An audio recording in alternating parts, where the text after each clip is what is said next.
Sebelum kita lanjut ke videonya, saya ngasih sebuah sekuritas yang ada fitur trading stop terbaik, teman-teman. Nah, ini adalah MND Sekuritas. Nah, cara setting trailing stopnya seperti ini, teman-teman ya. Jadi misalnya saham GTRA, terus kita bisa pilih namanya high price, ini yang suka saya pakai. Terus Mas Bro persentasenya bisa diganti-ganti. Misalnya 1, 2, 5, terserah lah. Pokoknya misalnya saya pakai 2%. Terus di sini kuantitasnya adalah jumlah teman-teman yang mau dijual lotnya. Tanggalnya diperhatikan, ini tanggal 4. Oke, kita confirm sell. Nah, artinya apa di sini? Jadi saham GTRA akan terjual jika harganya itu turun 2% dari harga tertinggi. Nah, ini enak banget teman-teman ya. Jadi istilahnya nggak usah mantau pun, nanti saham ini akan kejual secara otomatis. Nah, bagi teman-teman mau buka MND Sekuritas, ada promo sekarang, deposit hanya 100.000. Nanti teman-teman akan gabung di grup salesnya. Kalau misalnya teman-teman pengen belajar gimana cara pakai MND Sekuritas ini secara menyeluruh, Mas Bro bisa chatting aja di grupnya.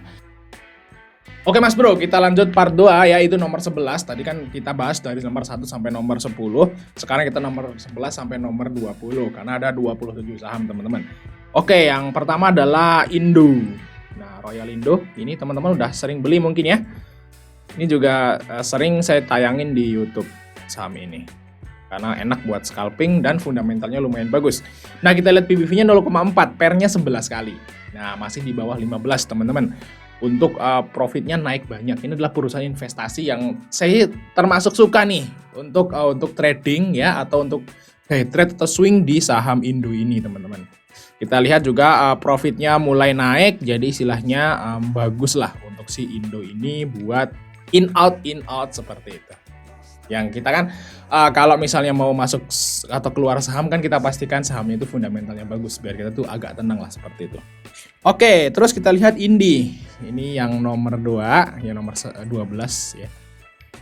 Nah, Indi di sini juga kita lihat profitnya memang agak turun ya, cuman pairnya masih di bawah 15 yaitu di 12 kali dengan PBV 0,5. PBV-nya masih murah dengan pair yang di bawah 15, jadi masih oke. Dan kalau menurut saya sih untuk perusahaan batubara yang masih oke nih masalah valuasi yaitu saham Indi nih guys. Oke, terus yang kedua adalah ITMG teman-teman ya, Indo Tambang Raya.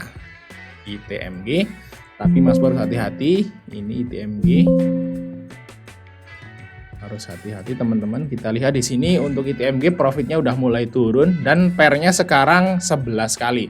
Kemarin tuh sempat pair ITMG di bawah 5 kali loh. Makanya sahamnya sampai ke hampir 40.000 sekian gitu ya. Dan sekarang udah mulai turun untuk pairnya.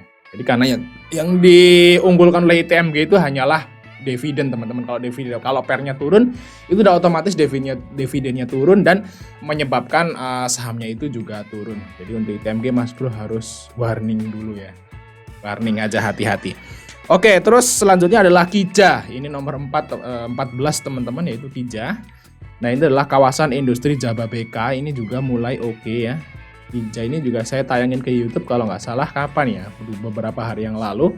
Kita lihat dari profitnya naik banyak dan pairnya sekarang 9 kali dengan PBV masih 0,37. Nah, bisa dibilang ini adalah saham yang under value murah, yes, untuk si Kija.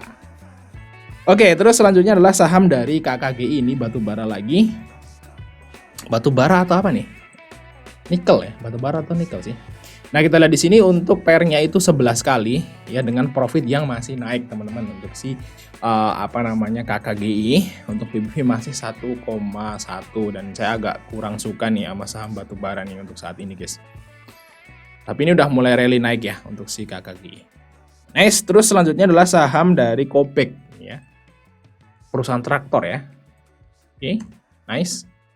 Kopek kalau kita lihat di sini PBV masih 0,9 dan pairnya 8 kali. Profitnya memang agak turun. Tapi ini belum rilis laporan keuangan ternyata ya. Saya miss. Sorry. Tapi ini termasuk murah sih untuk saham Kopek ini. Nah, ini kalau misalnya nanti kuartal satunya bagus, ini bakal naik lumayan si Kopek. Oke, terus selanjutnya adalah LPKR guys ya, Lipo Karawaci. Nah, di sini LPKR kita lihat juga profitnya turn around dari minus ke plus. Ini udah minus dari tahun 2020 dan sekarang udah mulai positif. Dan untuk PBV-nya masih 0,3, pairnya 6 kali. Nah, ini termasuk murah tapi LPKR nggak pernah bagi dividen ya. Ya memang kalau saham yang nggak pernah bagi dividen ya dijualnya murah terus. Tapi ini udah rally guys dari 69 loh. Ini drop sampai 69 dan ini mulai rally naik. Dan kalau kita lihat di sini ya nunggu aja koreksi gitu ya di misalnya LPKR di 90-an gitu Mas Bro bisa entry lagi. Kalau mau ke angka 69 kayaknya nggak mungkin lagi. Karena profitnya udah mulai positif teman-teman. Oke, terus selanjutnya adalah MDLN. Ini juga perusahaan properti juga ya, sama kayak Lippo Karawaci. Di sini profitnya naik, pernya 5 kali, malah lebih murah daripada LPKR. Ini berarti 5 tahun bisa BEP. PBV juga murah banget 0,29. Nah ini mungkin termurah di bursa guys. Saham dengan PER dan PBV termurah di bursa efek yaitu Modern Land. Nggak ada lagi yang lain kayaknya. Yang lain udah pada naik. Yang kemarin kita udah bahas IMAS, Tugu itu udah lebih mahal daripada MDLN. Nah MDLN ini yang belum guys. Moga aja mulai naik ya. Properti termurah nih, mungkin termurah di bursa efek berdasarkan PBV dan PER nih. Nah kita lihat di sini untuk MDLN memang ini mulai rally naik sih, harusnya sih ini naik lumayan tinggi nih. Untuk MDLN mungkin bisa hit sampai ke 100 lah untuk harganya teman-teman. Mungkin banget ya karena ini murah banget udah. Oke, terus selanjutnya adalah OBMD. Kita lihat OBMD di sini. Oke, OBMD Polychem ya. Oh, Polychem. Oh, Drilchem. Oke, di sini profitnya naik dan pernya itu di angka 12 kali dengan PBV 1 kali. Nah, pernya masih di bawah 15 ya untuk OBMD. Dan ini juga udah mulai sideways teman-teman. Nah, kalau yang seperti ini nih, Mas Bro bisa akumulasi. Nah, kalau yang tadi yang udah pada rally-rally itu nunggu koreksi. Kalau yang ini Mas Bro bisa masuk akumulasi. Ini udah fase akumulasi karena pernya profitnya naik, pernya juga masih di bawah 15. Ini potensi buat naik nih. Kalau misalnya nggak ada masalah, harusnya dia bisa naik ke depan. Oke, ya selanjutnya adalah OKAS. Lihat OKAS.